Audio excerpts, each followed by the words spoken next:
ከወሎ ጎረቤት ይሻላል ባዶ ቤት። ወሎች እግዚአብሔር ምስክሬ ነው ራሳቸውን አያስደፍሩ።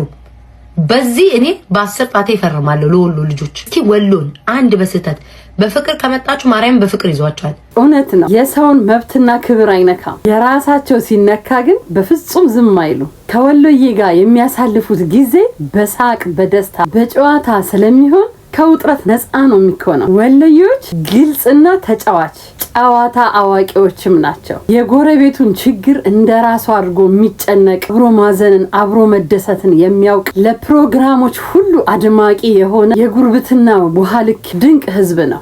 ከወሎ ጎረቤት ይሻላል ባዶ ቤት። ይህንን አባባል አንዳንድ ወሎ ጠል በሌላ ትርጉም ነው የሚገልጹት። እውነታውን ከኛ ከወሎዮች ስሙ። እንግዲህ ለአንድ ለወሎ ተወላጅ ቤቱን አከራይቶ ጎረቤት የሆነ ሰው የወሎየውን ደግነት አብሮ መብላትን አብሮ መጠጣትን ግልጽነቱን ያለ ማስመሰል ሲቀርበው ችግር በደስታው አብሮት ከጎኑ ሲቆም ከርሞ በእለታት በአንድ ቀን ይህ ወሎዬ ያንን ቤት ለቆ ይሄድ።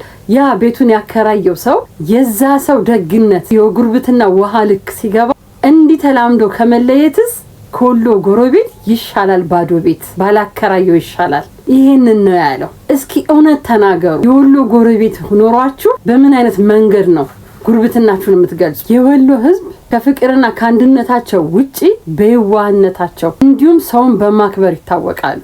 በፍቅር ለመጣ ህይወታቸውን አሳልፎ ለመስጠት ወደ ኋላ አይሉ። ፍቅራቸውና የዋህነታቸው ግን ፍርሃት አይደለም። ክብራቸውን የሚነካ ነገር ከመጣ ግን እንደ የዋህነታቸውና እንደ ደግነታቸው ኃይለኝነታቸውን በዛው ልክ ነው የሚሆነው።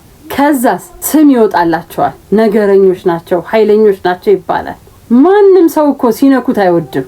በሰጠው ክብር ልክ ክብርን ይፈልጋል። ቤታዮ አልተሳሳትሽም፣ እውነት ብለሻል። ከአንድ ከወሎ ተወላጅ ጋር ወዳጅነት መጀመር ማለት አንድ በፍቅር የተሞላ ቤት ውስጥ መኖር ማለት ነው። ዋሻው እንዴ? እስኪ የወሎዬ ጎረቤት የሆናችሁ ኮሜንት ላይ አስቀምጡልኝ።